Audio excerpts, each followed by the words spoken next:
Thanks for coming out tonight. I understand this is the end of homecoming weekend, so you are the hardy souls. I begin tonight at something of a disadvantage. I'll be talking about how we remember both the Holocaust and racial cleansings in America. But the fact is that most of the people in this room don't know about, much less remember, the racial cleansings in places like Forsyth County, Georgia, or Unicoi County, Tennessee. This is not your fault. This past is not taught in schools. It is not commemorated in things like a yearly observance. There is no museum or lecture series on racial cleansings. Although thousands of blacks were driven from their homes in at least 8 states, it is not even mentioned on a single historical marker. Texas, for example, has numerous roadside markers describing the path that was traveled by different cattle drives. But there is not, but the expulsion out of Comanche County, Texas, not a word. The only way I discovered racial cleansings was by doing a computer analysis of old census data. What I found was that in over 300 counties, there was a sudden collapse of the black population. In one census, there would be hundreds of blacks living in a county, and in the next census, gone. When I went to some of these counties, what I found was that whites had rioted and had ordered all the blacks to leave. Those who didn't leave were killed. How many times this occurred is anybody's guess. To get my arms around this history, I was forced to restrict my research to only those racial cleansings that were county-wide and where I could find a contemporary account of the whites issuing an ultimatum to the black community. I also restricted it to those racial cleansings that were successful. That is to say, these counties remain white or virtually all white today. Even within those narrow parameters, I was able to document a dozen racial cleansings that occurred in both the North and South between the Civil War and the 1920s. I want to emphasize that these dozen racial cleansings by no means represent all the racial cleansings in the United States. At best, they're only a fraction of the expulsions. Racial cleansing, then, is the crazy Uncle Ed the family has been trying to hide all these years in America's attic. It's time we all met Uncle Ed. I'm going to do this in 2 ways. When I started reporting on racial cleansings, I bought a digital recorder, and I tried to document every interview. I've taken some of those interviews and put them in a PowerPoint, so you can hear exactly what I heard when I did my research. After the PowerPoint presentation, I'll read an account of one racial cleansing from my book. With that as sort of an introduction, let me start the PowerPoint presentation.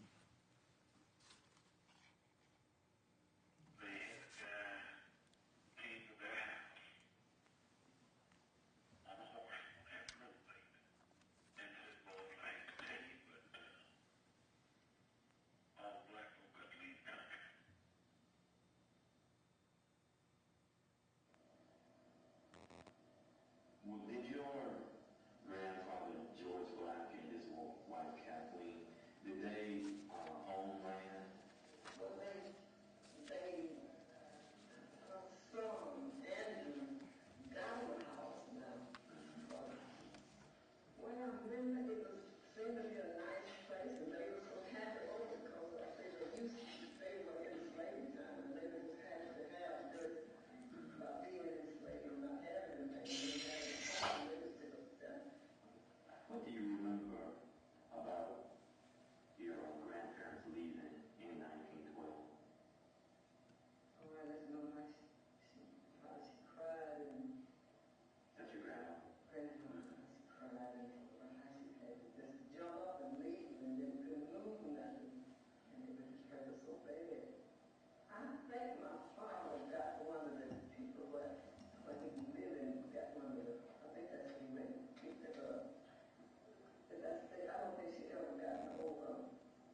and he found a replacement for it. When did you first see a colored person? How old were you? When I first ever seen a colored person? Oh, I don't know if I've ever seen a colored person in even shape. Ever? No.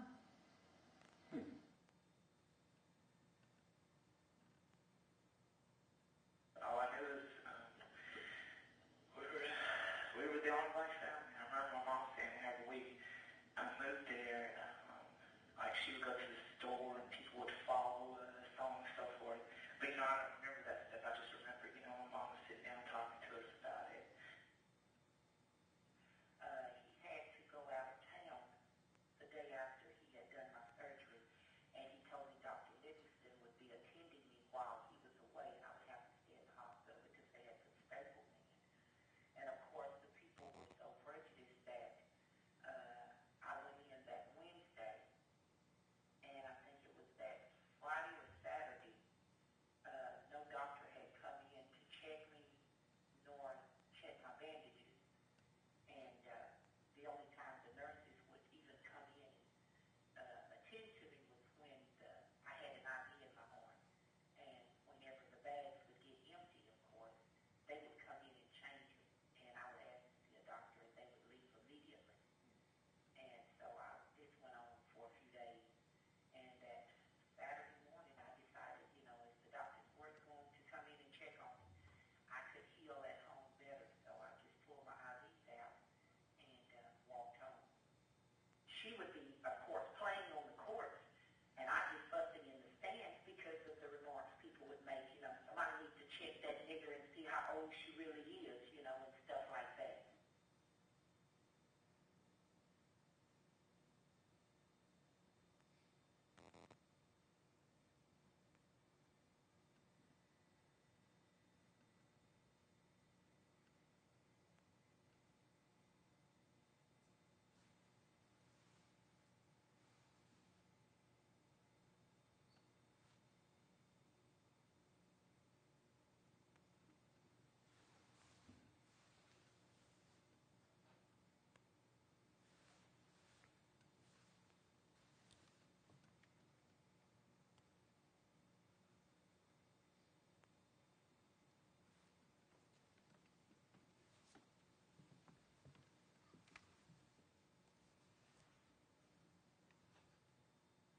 Let's try last few and see if it's doing all right. Did this work? And Yeah, worked perfectly. of course it doesn't work now.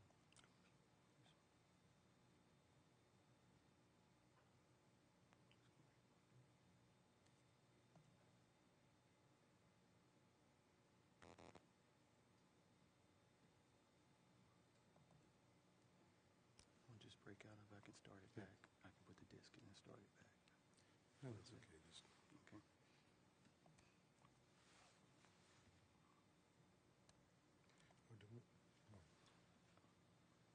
Why don't you go to the next slide? Okay. I'll go with this one. Try this one.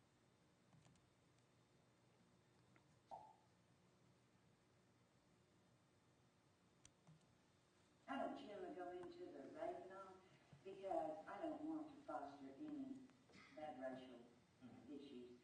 And anytime that anything in our history has been brought up, it's to cause trouble. Like the race marches and all, just created turmoil and trouble. And I just don't go into it because these kids aren't racist. They really don't know much about it. They don't care. And I just don't go into that because I figure it won't do any good. It only do bad. Do you ever get any questions from the students about what did happen? Occasionally. What generally do they ask? They'll just ask, we heard there were signs at the county line that said, what? Go home. Can't say that even too far. And I'm like, well, I don't know. I wasn't here. I didn't see the sign. And I just kind of drop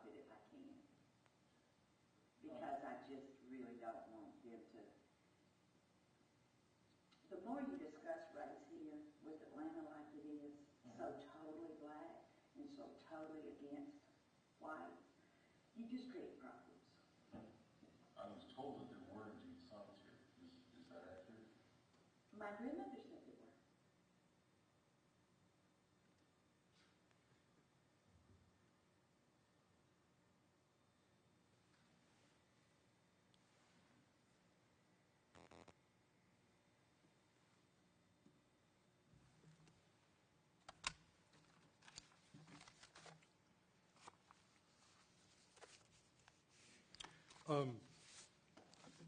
The wonders of modern science. That's worked perfectly every time before. There was that, what looked like a little video screen in there. It showed a picture of a march into Forsyth County by civil rights marchers back in 1987. There were about 100 marchers, and they were met by about 400 Klansmen, and who chased them off, and keeping, or trying to keep, I should say, Forsyth County all white.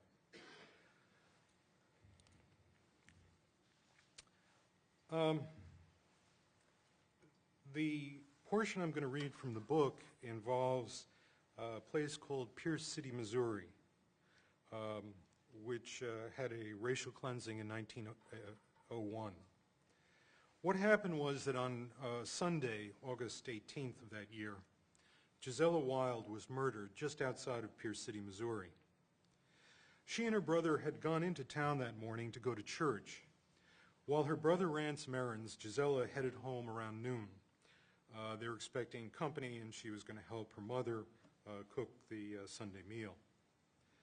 The family lived along the railroad tracks just west of town, and about 15 minutes after Gisela left, her brother followed her. The train tracks cross a small gully, and as he reached the bridge over the gully, he found his sister there with her throat cut. As people came to see what had happened, someone said that they'd seen a black nearby at about the time that Gisela was killed. That was all it took. From then on, the posses that were looking for the burly black brute who had attacked the innocent white girl. As word spread, people from the surrounding area began pouring into Pierce City. Several posses were formed, and people began searching for the killer or killers and any clues. While the posses were forming, two black ministers arrived in town for a revival meeting they had planned to hold the next day. Nothing except Gisela Wilde's handkerchief was found on Sunday, and as Monday wore on with no progress, the crowd that now filled Pierce City, it eventually grew to about 3,000 people, started to grow increasingly sullen. Probably as much to placate the mob as anything else, two men, Godley and Barrett, were suspicioned. About the only connection that they had to the murder was that they were black. And that's where we pick up the story of what took place next. While there are contradictory accounts of what occurred in the last few hours before the mob stormed the city jail, every version mentions one pivotal moment. At around 8 p.m., a passenger train with 3 extra cars pulled into the station, and 300 men from Monette piled out. When they alighted from the train, a volley was fired, said one account, and they then demanded a Negro. Monette, which had lynched their own black 7 years earlier and driven every other black out of town, was here to help Pierce City. If there was any doubt about what would happen, the arrival of the Monette contingent dispelled it. The fire bell they used the day before to call people out to search for Gisela's killer was now clanging wildly, telling the world a mob had formed.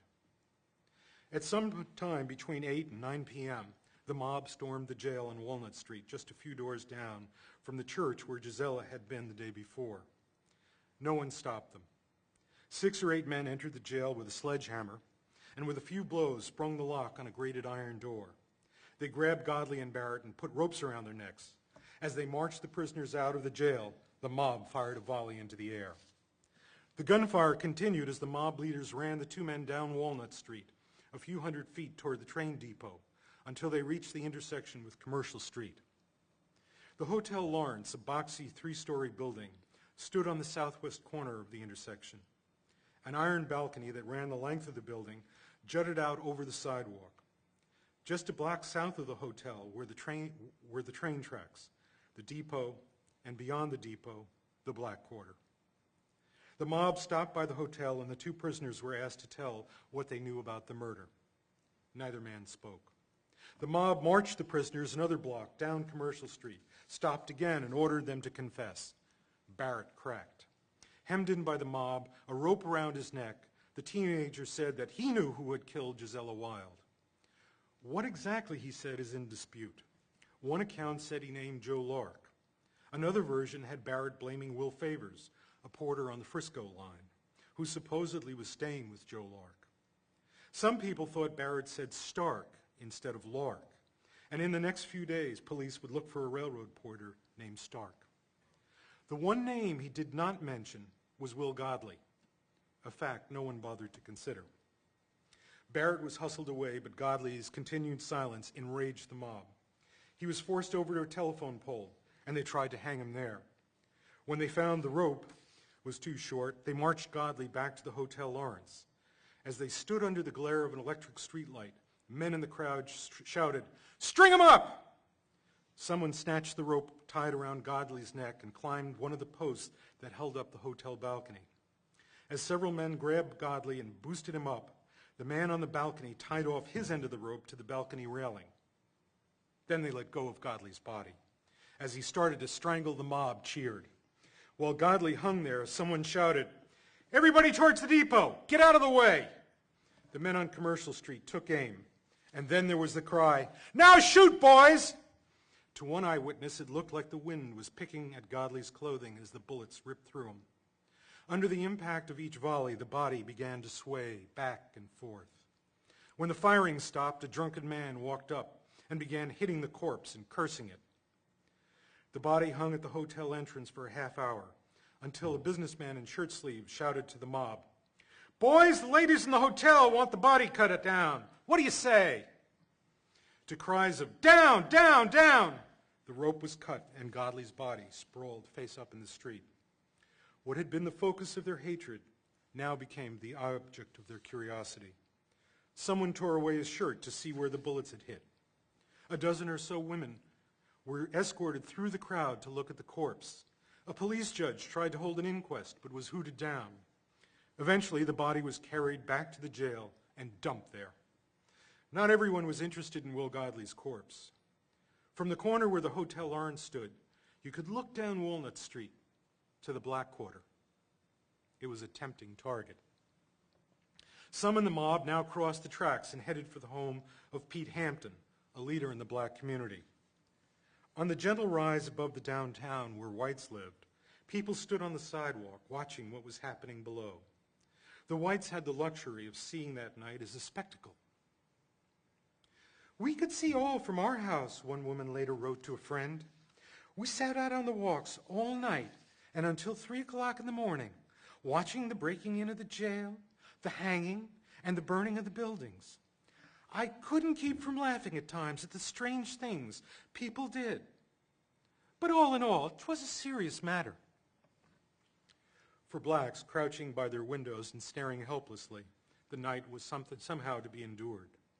Hiding in your home had provided the illusion of sanctuary until now. But with whites advancing across the railroad tracks, that last illusion was gone. To resist was suicidal. But as they came to get him, Pete Hampton stepped to a window and fired. An attacker went down. He fired again, and another man went down. The mob fell back to Commercial Street. The rioters were furious. Men poured out of Commercial Street, formed a rough skirmish line along the railroad tracks, and began riddling the Negro Quarter about 50 yards away with gunfire. Inside the small 2-story Cobb home, there was pandemonium. As bullets ripped through the wood frame house, it was obvious the only safe place was the basement. But as windows shattered and walls sprouted bullet holes, it was equally certain there was no way to get through this firestorm. Some people hid under the beds. Maria Moss, a Cobb relative, used a trunk to shield herself. The 2 ministers lay on the floor, terrified. Within minutes, the gunfire died away. The mob had used up all its ammunition. Uncertain of what to do next, the rioters fell back to Commercial Street. As the mob milled about, a few men trotted up Walnut Street to the state armory next door to the city jail and seized the rifles and ammunition, by one estimate 1,000 rounds, that had been loaned to the posses the day before. Unlike the shotguns, pistols, and assorted family weapons, these army rifles represented a new level of violence. At the time, the Missouri National Guard was using Model 1888 trapdoor rifles, which were able to penetrate a 3.5-inch piece of seasoned oak at 25 feet. Their steel-jacketed bullets could easily pass through the wood-frame homes in the Black Quarter. While the mob rearmed, the people in the Cobb house used the lull to crawl to the basement. As she wiggled to the basement stairs, Maria Moss noticed 3 bullet holes in her trunk. Outside, the mob streamed back to the railroad tracks and resumed the barrage. But not content to just pot away, members of the mob ran up to the homes lining the railroad tracks and began setting them on fire. By the end of the night, they would raze 5 homes.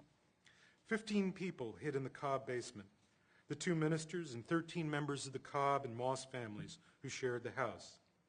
As they sat in the dark, bullets slamming into the house, the unmistakable odor of burning buildings drifted across the Negro Quarter. Amazingly, none had been injured in the first barrage. If their house was set on fire, however, they would all die horribly. The only escape was to the south. They would have to run through the Negro Quarter, wade a stream called Clear Creek, and then race up a small hill and into the tree line. Once in the woods, they would be safe. It was a distance of about 400 yards over open, fairly level ground. Every step of the way would be lit by burning buildings. They crawled up the stairs, and one by one, they burst out of the house and ran madly towards the creek. Behind them, rifles cracked, and they could hear the zip of bullets. Pinky Cobb, the teenage daughter of James Cobb, made it as far as a well. 3 bullets whistled past. She panicked, grabbed the well rope, and swung herself down. As Reverend Pitcher ran through the yard, a bullet hit a soapbox lying on the ground next to him. Some people stumbled into the creek and lay there too frightened to go farther. Pinky, hiding inside the well, faced a new dilemma. If she let go of the well rope, she would drown. If she clambered out of the well, she might be shot. She chose gunfire. When I got to the creek, they were still shooting at me in the light of the burning buildings, she said.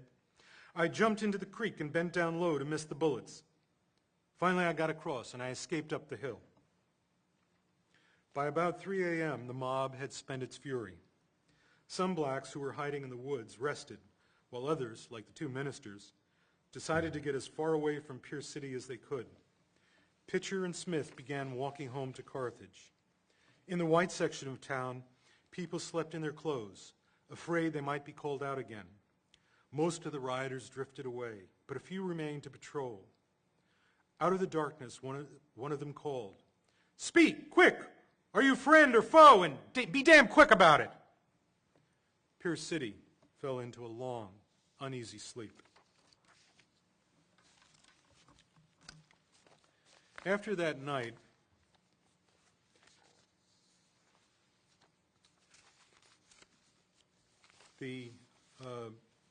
no blacks were to live in Pierce City for years.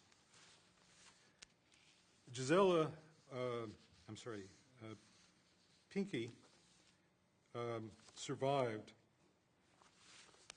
that night, and the story is that she moved to California and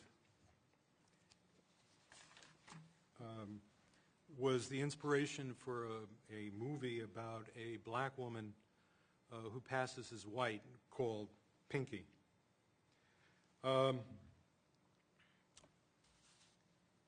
The 2 ministers made it back to their home, and today, 1 black lives in Pierce City. In 2003, a tornado ripped away the downtown, and an interesting thing happened. The following day, the tornado was the lead story in the New York Times. There even was a picture of Pierce City's downtown showing, the devastation. as a reporter, I can tell you that when you write a story like that, typically you want to include some local color, and so you mention the historical background. So, for example, if I was writing a story about a tornado going through Gettysburg, Pennsylvania, for sure I would put into that story that this was the site of a famous Civil War battle. But here's the interesting thing. The New York Times story said nothing, not a word about the racial cleansing there. It was as if the racial cleansing had never happened. And that finally brings us to how we remember our past. At the outset, I want to make it very, very clear that I am not equating the Holocaust with racial cleansings. The Holocaust was so immense in its scope, so evil in its intent, so malevolent in its design, that there is nothing we can compare it to. In fact, the dissimilarities between the Holocaust and racial cleansings are striking. The aim of the Holocaust was murder. The aim of racial cleansings was not murder, but to drive people away. The Holocaust was an organized, sustained policy of a government. Racial cleansings were spontaneous and extra-legal. The Holocaust was transnational. Racial cleansings were at most regional. But they do share one common attribute. They were shameful things. Even the Nazis tried, no matter how ineffectively, to draw a veil of secrecy over what they were doing. I have to stop here for a second, and I have to admit to you that what I just told you was not exactly true. Communities who drove out the blacks at first looked back on what they had done with a great deal of civic pride. After the racial cleansing in Boone County, Arkansas, the Chamber of Commerce bragged in a brochure in the 1920s that the county had neither mosquitoes nor Negroes. As late as the 1930s, the town of Monette made sure its official stationery bragged that the town was, quote, all white. And Comanche County, Texas tried to attract settlers at the turn of the century with a brochure that described the racial cleansing and noted that the county was all white. It then explained, and I'm quoting now from that brochure, there are many ways in which the Negro can be of service to the white race, but as a rule, a community is much better off without him. Wherever the Negro herds and builds his little cabin with stick and mud chimney and breeds a lot of vermin-covered pickaninnies, there crime has a breeding place. But in time, it dawned on people, even in those places, that maybe what they had done was not such a wonderful thing. And that is the point at which the Holocaust and racial cleansings intersect. How do we understand and explain a shameful past? Or do we? In Pierce City in 1970, a local historian dealt with the racial cleansing this way. After explaining that the railroad moved its operations out of Pierce City, she wrote, quote, there were hard times for most everyone, so after a disturbing situation, the Negro population left Pierce City, unquote. You see, a lynching, a couple of murders, arson, riot, mass terror becomes a disturbing situation. Blacks were not chased out. They left. It doesn't sound to me like anything bad happened. During his libel trial, the Holocaust denier David Irving was confronted by a Holocaust survivor who said her parents had been gassed at Auschwitz. Irving replied, Madam, you may be pleased to know that they almost certainly died of typhus. In David Irving's world, Jews did not die in gas chambers. Everybody died of typhus. The events themselves may be vastly different, but the Holocaust deniers and the apologists for racial cleansings are depressingly similar. They think alike, they talk alike, and their legacy is equally corrosive. In fact, what I found as I researched racial cleansings is that nearly every community, instead of acknowledging what had happened, created a fable to airbrush the inconvenient past. These fables are interesting because they provide these fables are interesting because they do not deny that something happened. Instead, they provide a narrative to absolve whites of any guilt. In that sense, they are remarkably similar to the fables that Holocaust deniers use to pretty up mass murder. Inconvenient facts are ignored, some events are changed around, fictional accounts are passed off as real. Let me show you how it works. In 1919, there was a racial cleansing in Corbin, Kentucky. A mob formed on October 30th, 1919, rounded up almost every black in town, marched them to the railroad station at gunpoint, put them on trains, and sent them packing. Here is one account of that night.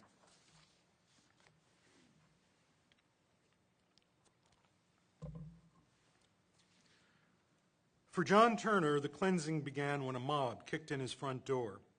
Turner grabbed for his gun but was not quick enough. Bob Smith held a gun to the back of my head. Steve Rogers had me covered with a gun, and Bryant had a gun in his hand, which he kept in his pocket while standing in front of me, Turner said. In a ritual that would be repeated throughout the night, Turner was marched at gunpoint to the train station, while the mob went through his house, stealing or destroying what they pleased. At the train station, Turner and others who had been rounded up were guarded in the colored waiting room. As different trains pulled in, some of the unlucky captives would be hustled aboard. Where each one was sent was a matter of chance. Okay, that's the history. So what does the fable sound like? This is what one of the local historians, a fellow named Alan Disney, told me, and I'm quoting verbatim from him. The truth to that is Corbin did not run the black people out of town. Now, the truth is that there was a work crew that came in here that was about 40 men, and they were black with white bosses. Now, we got a bad crew in here, and they were drinking and they were carousing, and some feller got his throat cut one night, a white man, and he claimed he was robbed and whatnot. But anyway, they decided, since we're having so much trouble with this crew, that they would remove him from Corbin. There was no guns fired. It was all false. They just run this crew out. Black wasn't the situation. It just happened to be a black crew. It could have been a white crew, but it wasn't. The black community becomes a work crew. The problem is that the work crew was being disorderly. That means the whites were being perfectly reasonable in running them off. They were trying to maintain order. No shots were fired. And it had nothing to do with race. Not a thing. The same sort of fable is created to explain away death camps like Auschwitz.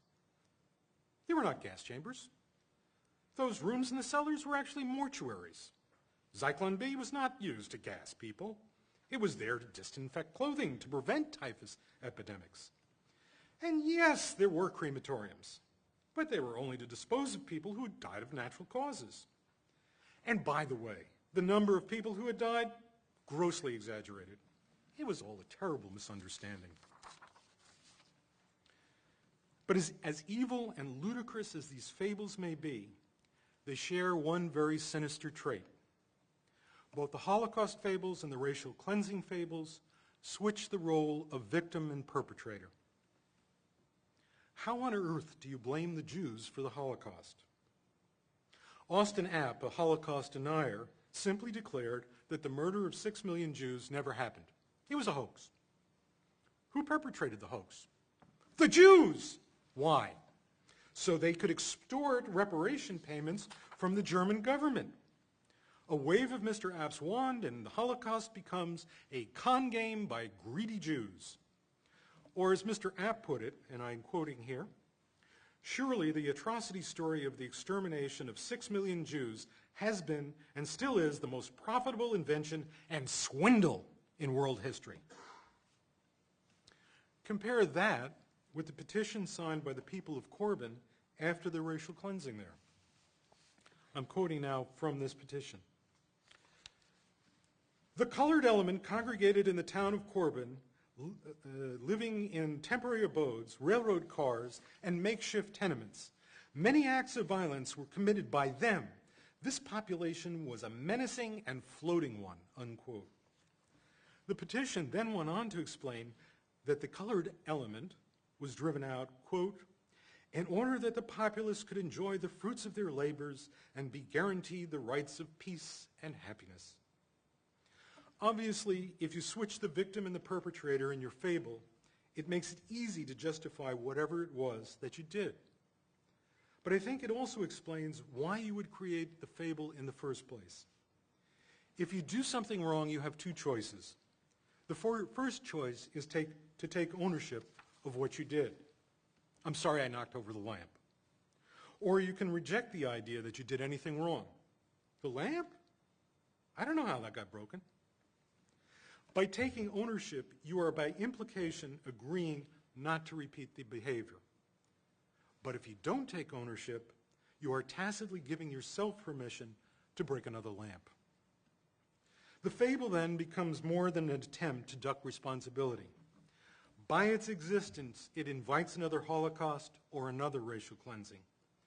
But even worse, by switching victim and perpetrator, the fable's creator seals the deal. The fable is very clear on this point. Jews and blacks are thieves and crooks.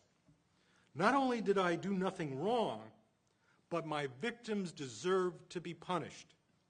If they deserve to be punished, then by implication, if they act that way again, they should be punished again. The fables for the Holocaust are similar, but there is one stark difference between the two groups. Holocaust deniers have been remarkably unsuccessful. The latest Holocaust denial conference in Iran notwithstanding, such people are widely regarded as the lunatic fringe. When the Iran conference occurred, newspapers across the country denounced it. But those who deny or are apologists for racial cleansings, they are very mainstream. Racism is so tightly woven into our society that the discussion of things like racial cleansings, when they are discussed at all, are draped in euphemisms and code words. When I worked for Cox newspapers, for example, I tried to write a series on racial cleansing. That was fine, said the head of the company, only you can't use the term racial cleansing. More to the point, the same American newspapers that would denounce Holocaust deniers try to defend the fables of racial cleansing. Let me offer up two newspapers to make my case. When I spent a whole chapter in my book describing exactly what had happened in Corbin, I got an email from Don Estep, the editor of one of the local papers in town. I quote now from his first email. It is irresponsible reporting about Corbin, Kentucky, meant to inflame and distort conditions as they are today. He said Disney, the man I'd quoted with the fable, he said, Disney, an idiot and an embarrassment to the town. What Mr. Estep was angry about was that no matter what happened nearly a century ago, Corbin was not racist today. Again, I quote from Don Estep. I have no problem with accurate reporting of Corbin's history. I do have a problem with the insinuation that the situation hasn't changed. We exchanged a number of emails, talked on the phone, and then a funny thing happened. One of his last emails was his description of what he said had really happened in 1919. It wasn't at all what I had written in my book. I quote now from Don Estep. For one thing, blacks were not run out of Corbin on that date. Workers for the railroad were loaded up and moved back to Knoxville because a local worker claimed to have been beaten up by a group of Knoxville workers. Some of the workers had had a lifestyle of drinking and gambling and were troublemakers, and the railroad wanted to prevent an escalation of bad blood that had developed and moved them out. None of those who left were residents of the town. We'd come full circle. The story told by a man he called an idiot had now been adopted by Don Estep.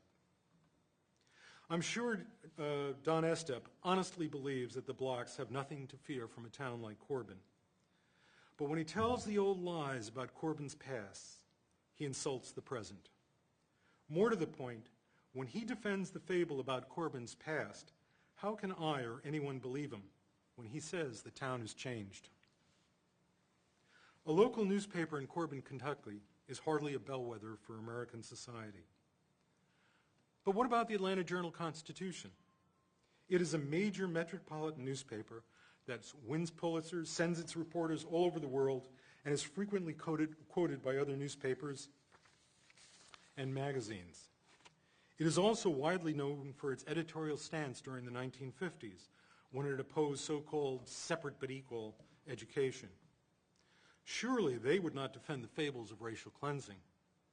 In fact, they do.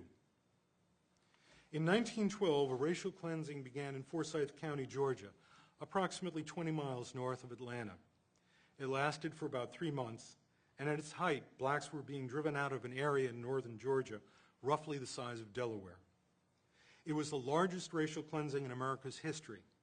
When it was over, 2 counties, Forsyth and Dawson, had virtually no blacks. When I began researching racial cleansings, what I found to my amazement was that the last time the newspaper wrote about the Forsyth County racial cleansing in 1987, they described this mass expulsion as a legend. The newspaper adopted almost wholesale the fable created by Forsyth County's white historians. At the time I worked for Cox Newspapers, the company which also owned the Atlanta Journal-Constitution. That meant my stories about racial cleansings, and particularly the one in Forsyth County, would be offered to the Atlanta paper for publication. What did the newspaper do? The newspaper's response was really very simple. They refused to print anything I wrote about racial cleansings. Not just the one in Forsyth County, but any racial cleansing, anywhere. As my boss at Cox Newspapers said to me, and I quote, "We both know what's going on here. They are afraid of angering white people." That was bad, but what was to follow was worse.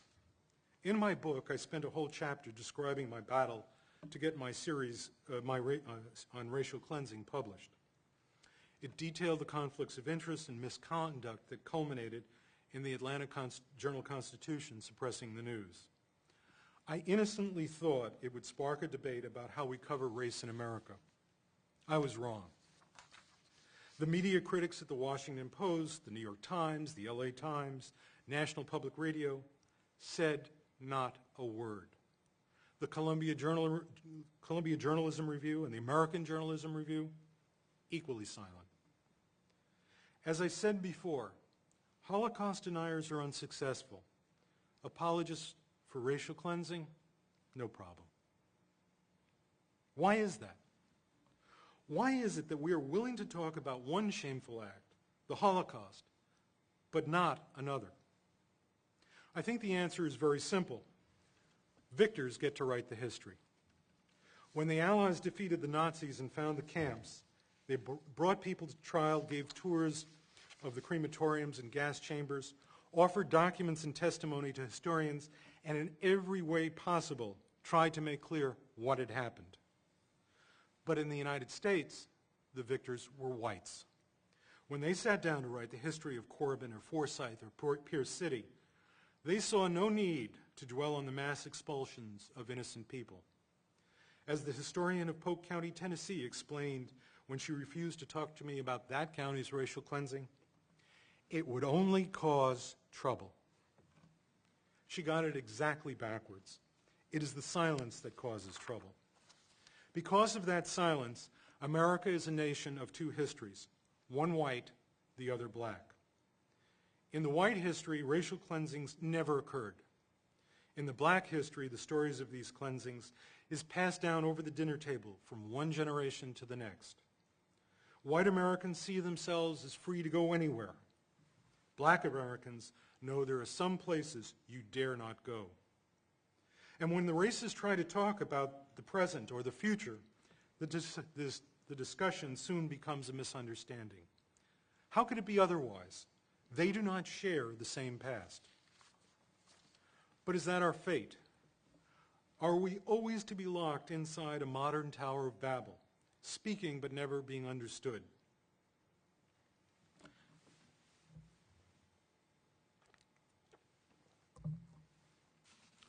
A few months ago, I got an email from a professor at Northwestern University. He had read my book, decided he was going to use it in his class next year, and wondered if I would come speak to his students. Sometimes that is how the world changes. A book, a teacher, people talking. That is why I was so grateful for Shia Bear's and the Black Cultural Center's invitation to speak here tonight. By his invitation and by your presence here tonight, you have chosen to end the silence. That is why I wish to end my speech tonight with two very heartfelt words. Thank you.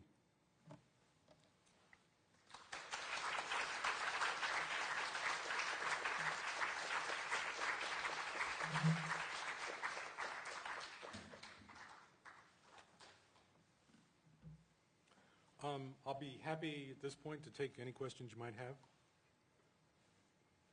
You mentioned that in your book you dealt with only 6 episodes that were very well 12. documented. How widespread a phenomenon was it? It was in both the North and the South. Again, I restricted my book to 12 racial cleansings. Occurred in 8 states, Indiana in the north, and Missouri, I guess you'd say, to the west, primarily in the southern border states. Kentucky, Tennessee had 2, Georgia, Texas. How widespread it was, other racial cleansings, I found racial cleansings in Nebraska and Ohio. The only place I didn't find it was in the Deep South, Mississippi, Alabama. The reason for that, I think, is relatively simple. You had a racial cleansing where the black population was not economically important. In other words, they could be kicked out and the society could go on without them. In fact, in one county, or actually 2 counties, Lowndes County in Georgia, blacks were critical to farming community there. And they had a racial cleansing in reverse there. They were terrorizing the blacks because of a black allegedly murdered a white farmer, and so they were going and just randomly killing people. So blacks, kind of logically said, we're out of here, and they started to flee the county, and the whites then stopped them at the county line and turned them around and said anybody caught leaving the county would be shot. So that's the scope of it. Anybody else? Yeah. Two comments I want to make and a question. One is, I think, well, I'm not sure exactly the definition of racial cleansing. I understand what you're using, but I think there's modes today, including gentrification and discrimination in agriculture policies that forces blacks off the land, gentrification forces blacks out of parts of cities, including Nashville. So I think it continues. I don't think it's just history in that sense. I live in a county that's 2 counties east of here, and I've been trying to research, trying to understand why there's very few black people in the county I live in, which is DeKalb County. It's a county where at the turn of the century there was a significant black population. I mean, 1900. W.E.B. Du Bois tutored students there when he was a graduate student at Fisk University. And I also looked at census data and saw how it shifted in a short period of time. And I've been trying to research what happened and having a hard time getting clear answers, I think because the history hasn't really been documented. And I'm just wondering if you have some advice to someone like me about ways to approach people that might help to get them to talk rather than to just be shut down, because a lot of the good old boy network where I live doesn't really want to talk about these issues. Well, I feel for you. You're on a very long quest, and here's how I did it. You find the local newspapers for that county, and take it it falls between two census periods? Yeah. And this is what I did. I would look at the newspaper every day for those 10 years. And very typically, somewhere in there, there'd be a front page story, last night we burned out all the blacks. Something like that. And that's how you pick it up. Now, you're a little better off than I was because there is now a project underway to computerize all of these old newspapers. So they take the, the microfilm, and they have a computer program that reads the microfilm, and then you can search through the newspaper just putting in words like Negro and Exodus, some word that would likely to come up, and find it that way. It may be that the newspapers for that county have been computerized. The place you want to go is Ancestry.com. There's another one, newspaperarchive.com. And look through that. The other thing is, look at the large metropolitan newspapers from that period, that 10 years. They may be computerized or they may be indexed, and you'll pick it up there. I would not bother, well, I shouldn't say that. In terms of interviews, I would talk to the local white historians in that county. Obviously they're white because the blacks are not there anymore. Some of them will be very forthcoming about that. The rule here, and I speak as somebody who's had over 30 years as a reporter, is make sure that whoever you approach and ask questions, that you're warm and sympathetic and understanding, no matter what they say. I mean, I sat down with a guy from the Ku Klux Klan, and it was one of the more bizarre interviews I've ever conducted. This was for this book, and he explained to me he was, at one point he was the Grand Master, or Grand Dragon, I should say, for Indiana. And he actually didn't really hate blacks. He just wanted to belong to some group. He wanted to have a sense of belonging. So he told me that he'd usually, in his speeches, take out after the Jews because he figured there weren't any Jews around and he wouldn't offend anyone. And I had a smile. The other thing you might want to do is go to surrounding counties and talk to the black population there. Because when people were driven out, typically they'd go like one county over. And you may pick up some stories from the next county over. Or there may be an oral tradition in the next county where there is a substantial black population. The other thing that you want to do is find the manual census. Do you know what the manual census is? Okay. The manual census, everybody thinks of the census as, a bunch of numbers.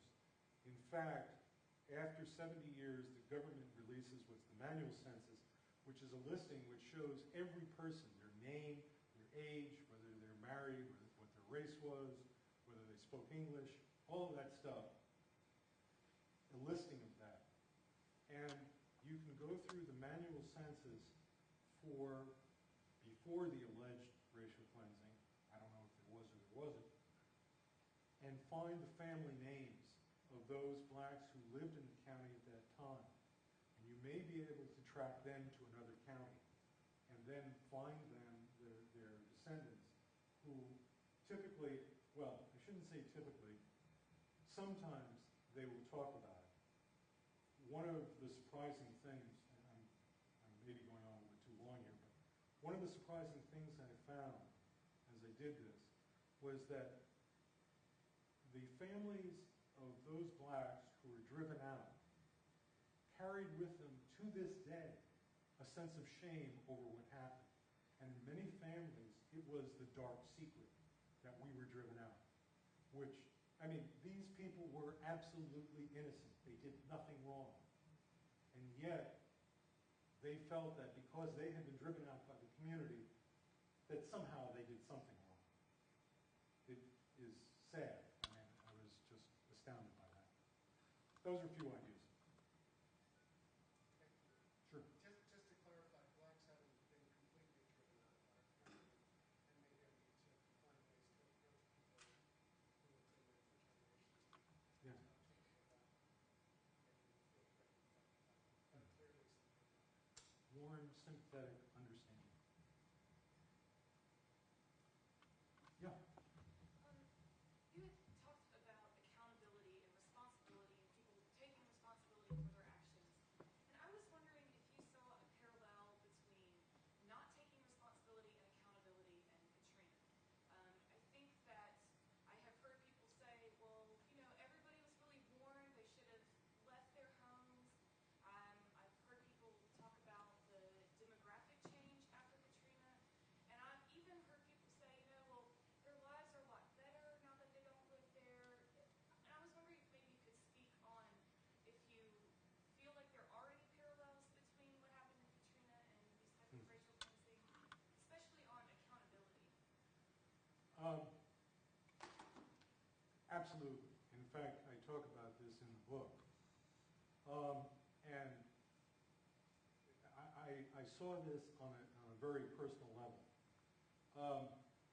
I was, working in the newsroom when Katrina hit. And I remember very, very well that in the aftermath of that, we'd be sitting there writing stories about the refugees from New Orleans and, their plight as they lived in Houston, blah, blah, blah, blah. And this was 2 or 3 days afterwards, and all of a sudden, there was this, I can only describe it as a scream of anger from the black community. And reporters in newsrooms across the country were dumbfounded by it. How dare you call us refugees? We are U.S. citizens. We are not refugees. We are part of this country. And, no great surprise, most reporters and editors are white. And we just were kind of like dumbfounded. Where'd this come from? And we thought, I'm including myself in this, but it was not really the case. We thought, black community's being a little bit oversensitive here, give it a break. In point of fact, the whole history of racial cleansing and the whole history of blacks in America is they were not considered citizens. They were not considered part of the polity. That is why they could be driven out of these counties. They did not have the right to vote. If you don't have the right to vote, it's not just a political statement, it's a social statement. It says you do not have the qualities to be a citizen and you do not belong, and if we don't like you here, we can get rid of you. And so when they saw the word refugee, blew a gasket. By the same token, you can make the argument either that it's because they're black or because they're poor, but they didn't count. And I was talking at dinner the other day with Shai and Jeff King about, I'm a person that loves to develop theories. I think everybody in the room has heard about Adam Smith's The Invisible Hand that guides the markets. My theory is the invisible thumb. And the invisible thumb is that thumb that sits on the scale, the thumb of racism. And you never know, whether you didn't get the job because you were, just weren't right for that job or because you were black. And I've encountered that with this book. I sometimes don't know whether, I didn't get a publisher or a particular publisher because they didn't like the book or they don't want to talk about race. And it's that thumb on the scale, and you never know whether it's there. So with Katrina, was it because they were black or was it because they were poor? I think that thumb in the scale was the thumb because they were black. They did not count.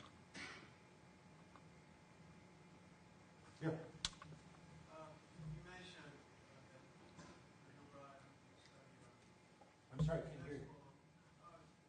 you talked about successful racial cleansings. Yeah.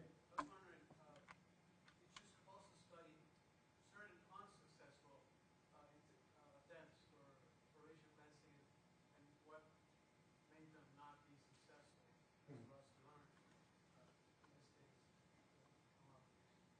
Well, the quick answer is yes, I did find unsuccessful racial cleansings. In fact, a lot of them.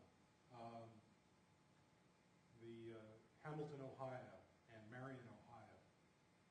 Blacks were driven out of both communities. In fact, there's this amazing newspaper story that I found from 1920s of blacks sitting in a train station in Cincinnati,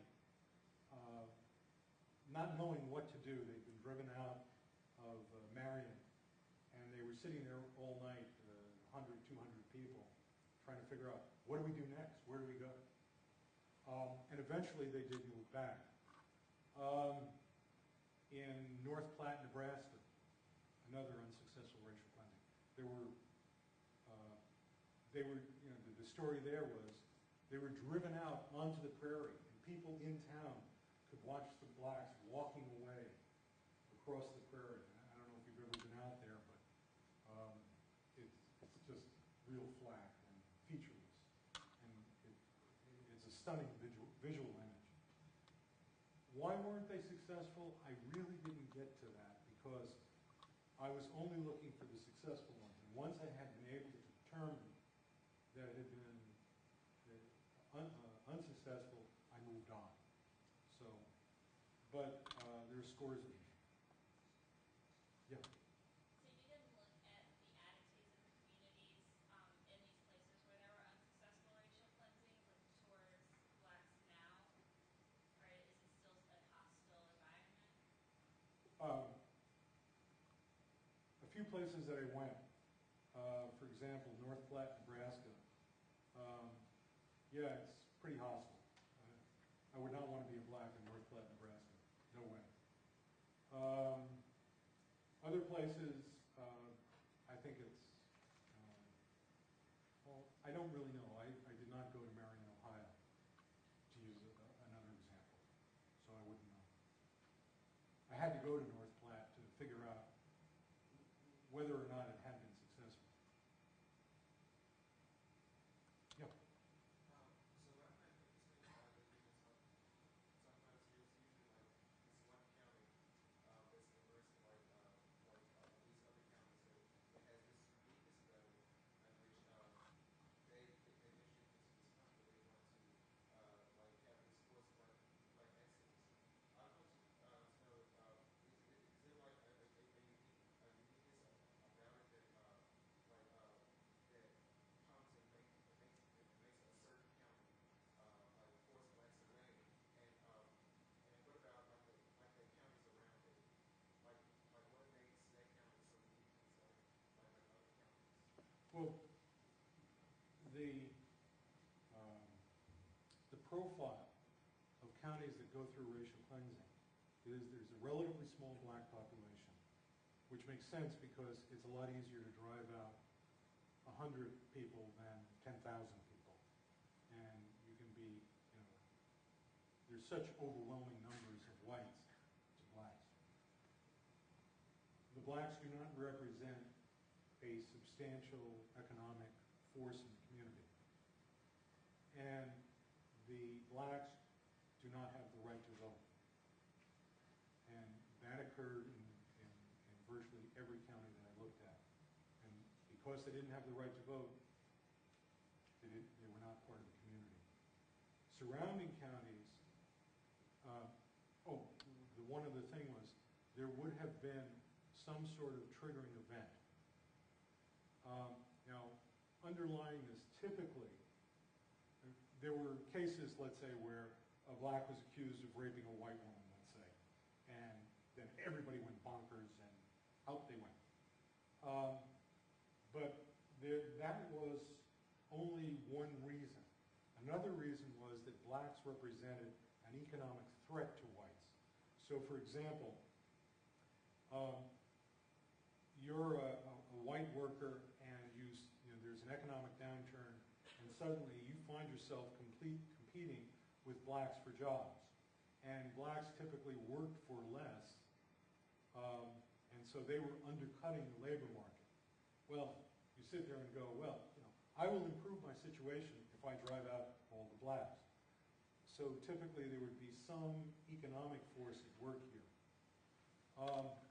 Surrounding counties, there would not have been that triggering event, the crime or the economic downturn or what have you. And so what you see in terms of the demographics here is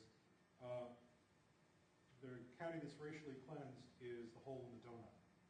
And the counties surrounding it have reasonable or relatively large populations. And then there's this one county, there are no blacks. Yeah? What first brought this to your attention that you decided to investigate? As with so many things, it was serendipity. I was on assignment in Berryville, Arkansas. They have a Tyson's chicken plant there. And I was doing a story on food safety, and I had some time to kill. So there was this local history museum in town. So I figured, well, I'll go in there and I'll, wander around. And, it was one of these really bizarre places. There was one whole room of antique embalming equipment. In fact, they have the foremost collection of antique embalming equipment in the United States. In one room, there was a picture on the wall of kind of like a mom pa kettle from the 1850s. And I walked over to look at it, and below it was this guy's will. And it said, usual, I leave my suspenders to Uncle Fred and all that. And then a couple of lines down it said, and to my beloved wife Bessie I leave my 5 slaves. And I looked at that and thought, I've been here for 2 or 3 days. I haven't seen a single black face. And it's obvious that there have been blacks here. And so for the next 3 days that I was there, I made a conscious effort to find some blacks living or working in this area. And this area is like Branson, Missouri. There's a lot of country and western parlors and that sort of thing. None. 0. Last day I was there, last interview, in fact, last question, I asked this woman who lived in town, by the way, I haven't seen any blacks in town. Why is that? Oh, Klan keeps them out. So I went, okay. So I went back to Washington, and because I do computer-assisted reporting, I was curious, how many counties in Arkansas are all white? So I ran it, I figured I'd get 2 or 3 maybe. A third. This was 1990 census. This couldn't be. So I extended and I said, okay, show me the southern states. Hundreds of counties tumbled out. I went up. Let's look at the border states. Let's look in the north. The list grew exponentially. So I'm like, what the hell is going on here? By coincidence, a reporter, or actually she was an assistance person, was up from the home office in Atlanta, and we were chatting. I said, I'm working on this, well, it wasn't a story at the time, I'm working on this piece here, and it shows these counties with no blacks. She said, well, in Forsyth County, they ran all the blacks out. And I went, what? Never heard that. So I wrote a little computer program where I looked for a drop in the black population between 2 census. And again, it was like that first run that I did with Arkansas. I expected maybe 2 or 3. Hundreds came out. And at that point, I knew.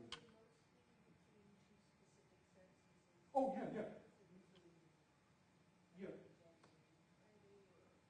Please understand that the fellow who was talking about racial cleansings, I had to draw very tight parameters here. It had to be sudden. It couldn't be over 5, 10, 15 years. So what I meant was, Oh. I understand it has to be sudden, but were they mostly sudden? Was it part of a national thing? Yeah. Most of them occurred between 1900 and 1920. And that was a period in U.S. history where racism was really, really ugly. But the earliest one was 1864. And the latest was 1923. So that's what happened. I just wanted your opinion of the views you vote in the House on the Armenian genocide. What do you think of that as a way of bringing these things forward? I'm puzzled at this. It's very curious. I went to Turkey. I spoke in Turkey on computer-assisted reporting. And it's a wonderful country. I had a wonderful time. I'm absolutely puzzled that the Turks cannot come to grips with their own history. And it is as disturbing to me as the Japanese, who cannot come to terms with World War II and just refuse to admit to things like the comfort ladies and the things that they did in China, which were horrendous. If this, ticks off the Turks, I figured too bad. It's good that we took the stand. This is the sort of thing we should be doing instead of torturing people. But that's just my opinion. Is that it? Okay. Well, thank you very much.